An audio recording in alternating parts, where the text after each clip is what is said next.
10 years of alcohol and or drug use, and that includes marijuana, increases the risk of early dementia 4 times. So far, with every sexual addict that we've worked with, and it was male or female that we scanned, every one of them had a slight injury in the front part of the brain. To me, there's very definitely some brain chemistry issues to do with sexual addiction.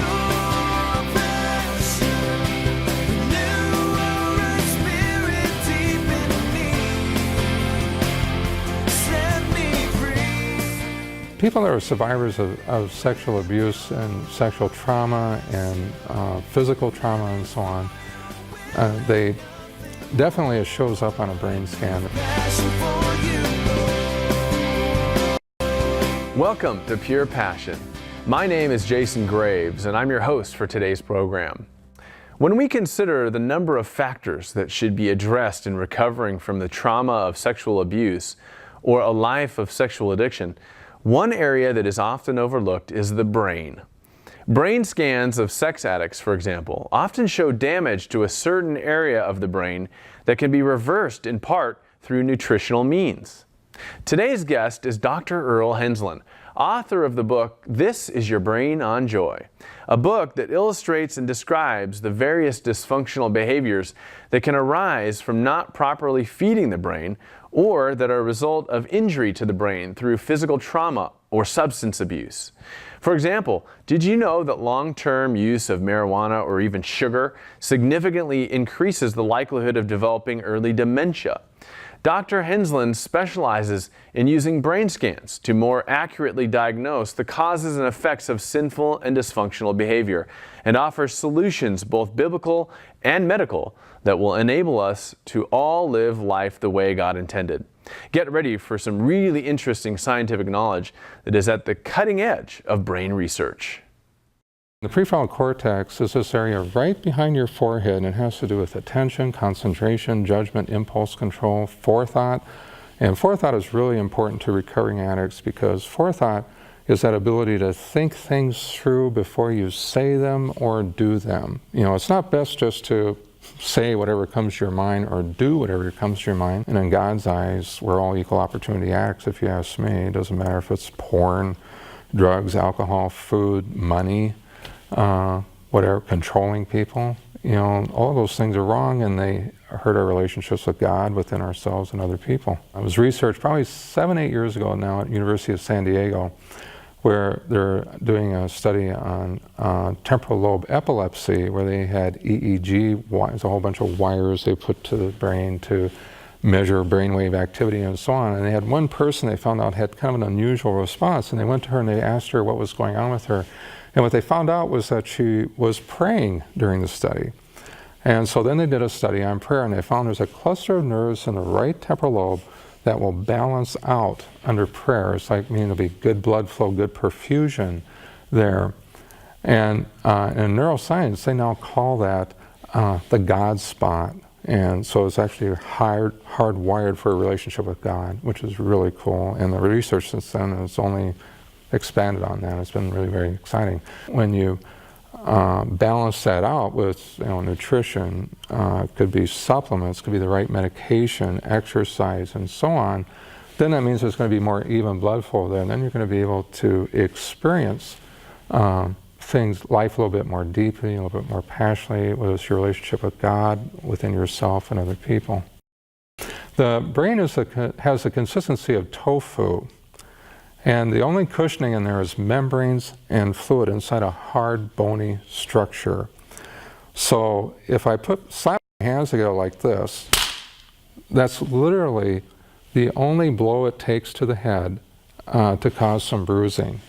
You know, that's why in the field of psychology and social worker, and actually pastors and teachers are mandated to report child abuse. You know, it's absolutely wrong for any child to be slapped, you know, in the face and hit abusively like that, because literally can change their whole life. I've had clients where they were knocked out by a parent going into rage and hitting them. And so if that head gets hit, then what happens, the brain is literally going to bounce around in there, and there's going to be injury to the frontal cortex, injury to the sides of the brain. So one of the very first things is for brain health is protect your brain. Research at the University of, I think it's Southern Florida, of college freshmen who've been playing soccer from childhood all the way up to high school found increased attention deficit disorder just from the trauma of hitting that on the head.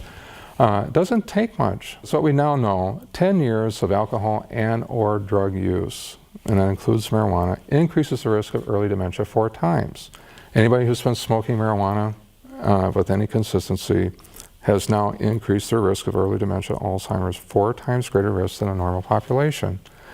And what you can see in that particular scan, there's actually, with this person who's in their late teens, early 20s, there's actually atrophy occurring in the frontal cortex, meaning it's already an aging brain. And in fact, research just came out that shows that high amounts of sugar do have the same impact on the brain as cocaine. Anything you put in your mouth influences your brain. Balancing nutrition is so important because we know right now that we don't think too much of, like everybody knows, the hormones, estrogen, progesterone, and testosterone are like the 3 big ones that everybody out there knows about. Another hormone that's very significant is one called insulin, and that also influences brain function.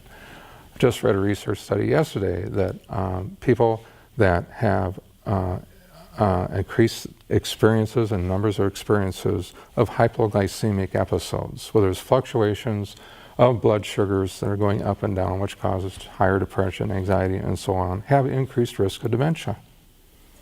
Now, if that isn't fascinating, we just don't think of Snickers and dementia. We don't think of cookies and dementia. We don't look at that at all. But if you're a compulsive eater like myself, first off, there's never such a thing as eating one cookie or one candy bar or something like that. You eat the whole package. Well, that kind of binging, and that kind of addiction increases the risk of early dementia, Alzheimer's. This front part of the brain right here, if it's not working right, you're going to say things you don't want to say. You're going to make choices. They're going to keep falling into the same pothole over and over and over and over again. God gave us this wonderful, wonderful brain. There's over 100 trillion different neurons with the little nerve fibers and all the connections between the other in the brain. And so when you look up at the stars at night, what you'll notice and what you can grasp, when you look at the universe, you look at those stars, there's actually that universe in here is greater than all that universe out there. When you look at those trillions of nerves, and then you look at all the interconnections between them, the universe in here is greater than the universe out there. And when you look at what God has given us, this beautiful, beautiful brain that is basically 3 pounds, and it actually takes 20% of our calories each day just to take care of brain function. Take care of it.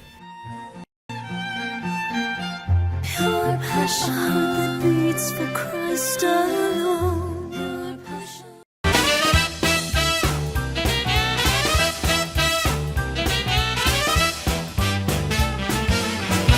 Can you relate with issues of sexual brokenness and addiction? Have you wanted to recover from these things, but have yet to find the way? Well, you're certainly not the only one. I can relate too, and so can millions and millions of Christians around the world. In fact, the Bible says, "No temptation has seized you except that which is common to man." And there's now no condemnation for those who are in Christ Jesus. However, it also says that one of the fruits of the Spirit is self-control, and that those who sin sexually sin against their own body. So, if you're struggling in this way, in some form or fashion, do not despair. There's hope and help available. In fact, I'd like to share a few recovery ideas and principles from my own journey out of sexual brokenness and addiction to help you get started on the path, or if you've been in recovery for a while, to sharpen your sword a little bit. Personally, the first thing I had to do was to get honest with myself and with someone else. I had bought into the lie that this wasn't a big deal in my life and lived in the deception that I could heal myself. It was tough to be real with myself and accept that I had a problem and that the problem had become out of control. I had to swallow a lot of pride for sure. And telling another person, and then a group of people, broke a lot of vows I had made with myself to keep this thing secret, lest I be judged and condemned again and found to be imperfect. I had to give up these self-deceptions, which were really just helping to keep me in the problem, and that was scary. The truth of the matter is that when it comes to compulsive and addictive patterns in our lives, we can't just conquer them on our own. In fact, research says we need both individual therapy and group support to have the optimal setting for recovery. The Bible confirms this. Remember that verse you've heard at all those weddings? 2 are better than 1, but a 3-strand cord is not easily broken.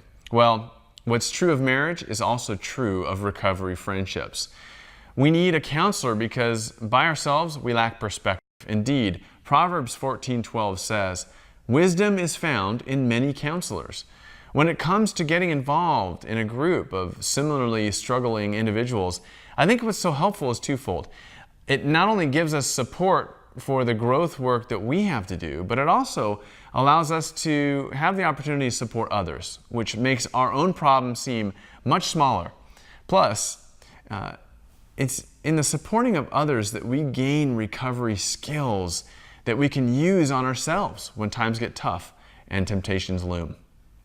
Now, once we have these 2 primary components in place, it's a matter of giving ourselves the time, grace, and truth we need. Let me say something about time, grace, and truth. In terms of time, you can expect that change won't happen overnight. It's magical thinking to say that God will press some easy button in the sky just because we want Him to take this thing away from us. Ever prayed that prayer before? Well, God is a relational God, and He chooses to walk with us in a process rather than just zapping our troubles away. Now, we accept God's grace when we refuse to give up whenever we screw up. The fact is, no one's perfect. So we can quit trying to be perfect and simply try being accepted. God accepts us and wants to heal us of our sin, but that requires receiving His grace with open arms and getting back up on the horse if we fall off, so to speak. Lastly, truth ultimately comes from God's Word, but it also comes from the experience of others in recovery. That's another benefit of refusing to isolate and putting your life in the light. In fact, James 5:16 says, if we confess our sins to one another, we keep ourselves in the healing process. It's one thing to be forgiven, but we have to go for healing if we truly want to be obedient to God and observe His ways. Well, I hope this helps you and brings you hope. Remember, being free from sexual sin involves being brutally honest and accepting wisdom and support from others. And it takes time, grace, and truth to grow out of these old patterns. So be truthful and be courageous. And don't forget, if thousands of people in recovery like me can live in victory with God's help and the help of other warriors, so can you.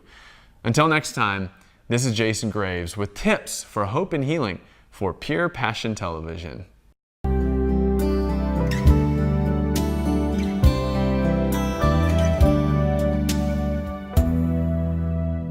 What part does stinking thinking play in bondage to sexual sin?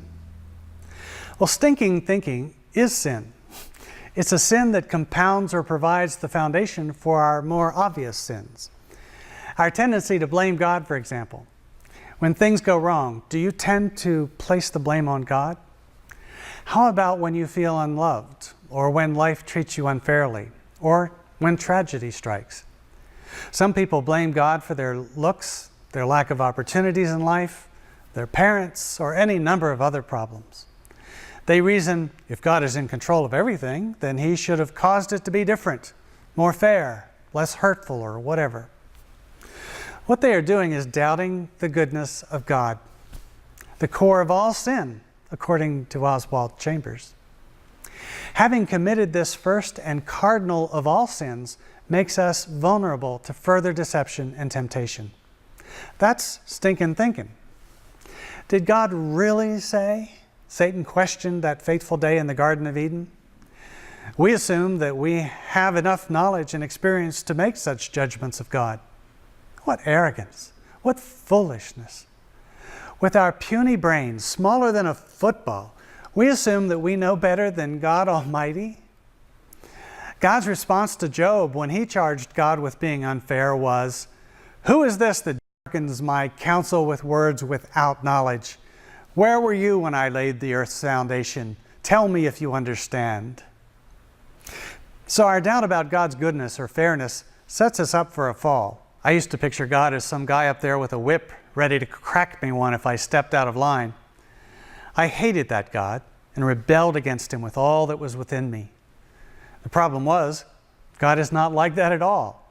I was rebelling against a phantom of my own imagination rather than simply believing what Jesus revealed to be the one true nature of the Father, which is love.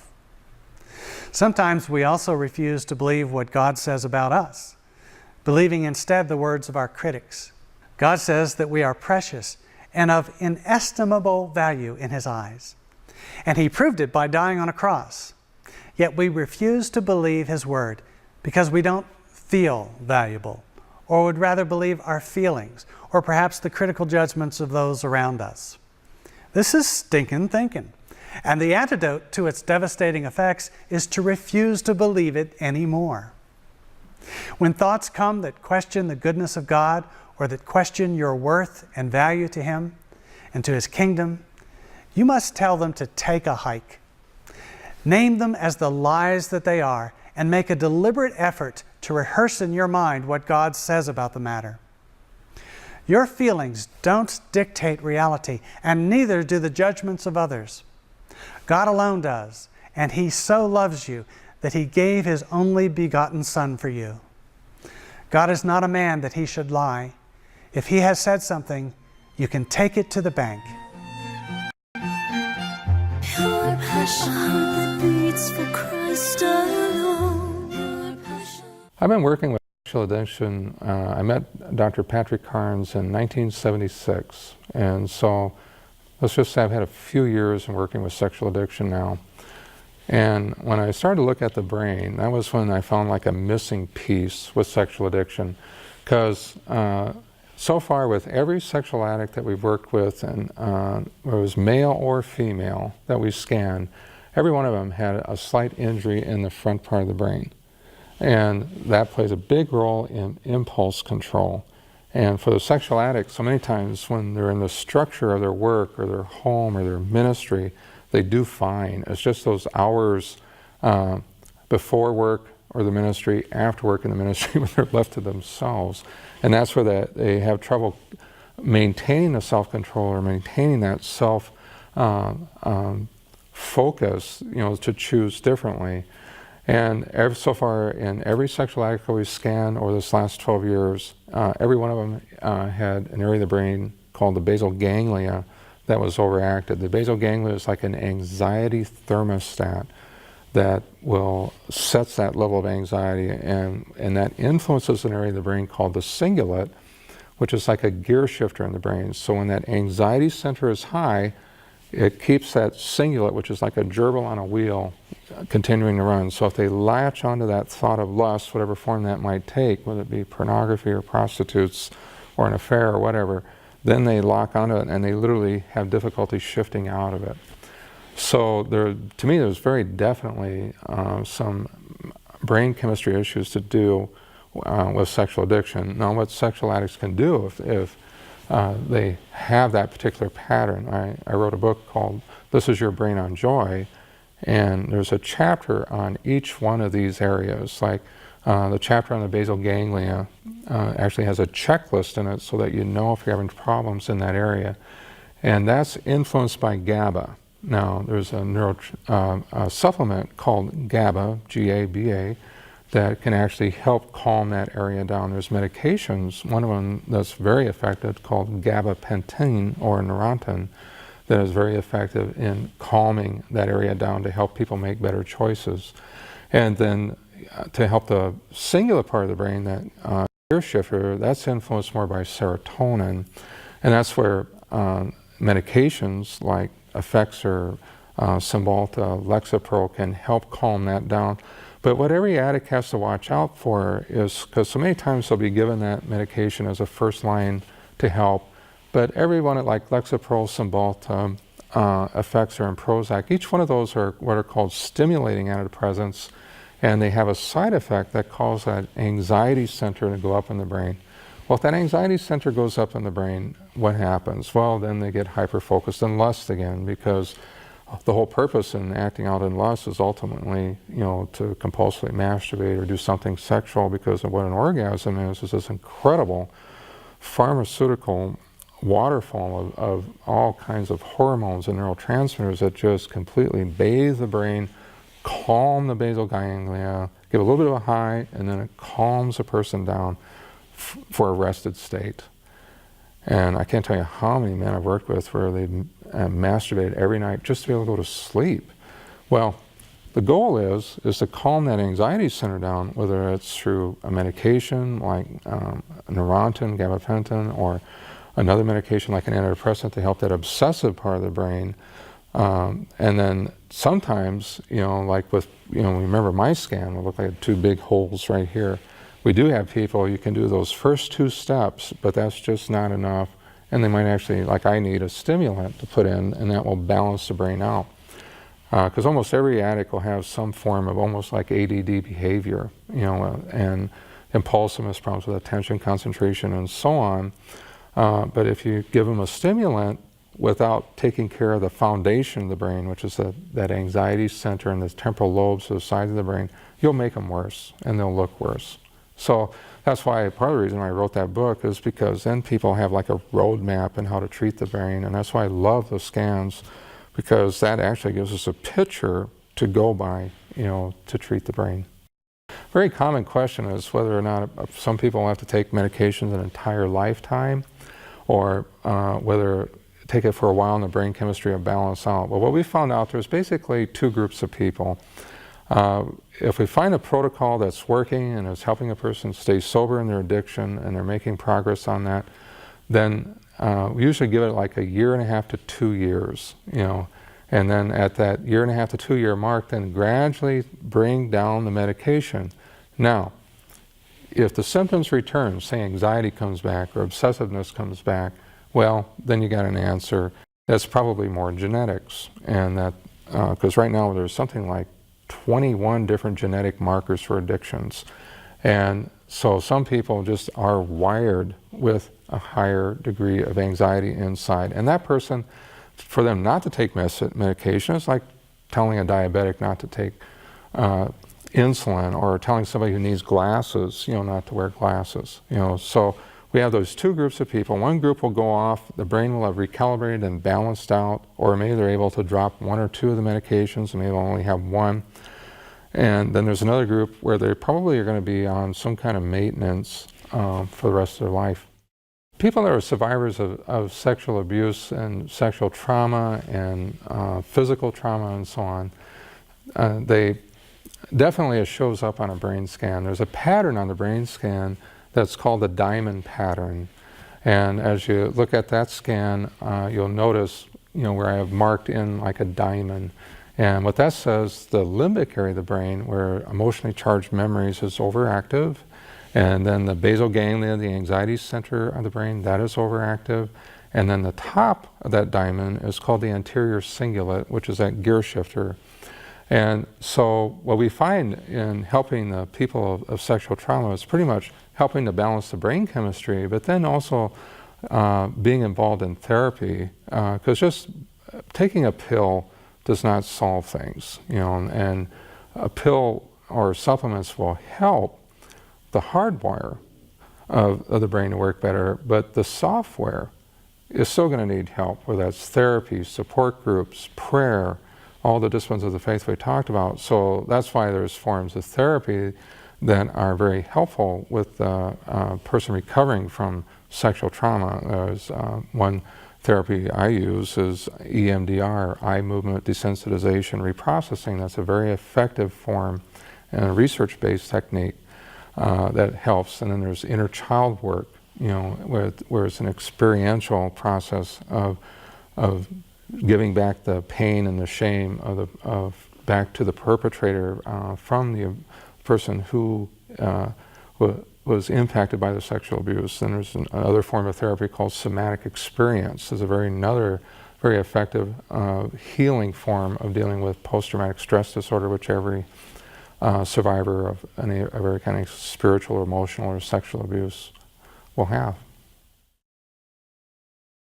One of the things that I appreciate about Dr. Henslin's approach is that he doesn't allow the physical condition of the brain to become an excuse for justifying sinful or dysfunctional behaviors. Instead, he teaches us how God intended us to treat and feed our amazing brains. Until next week, I'm Jason Graves for Pure Passion. God, the steps I'm taking.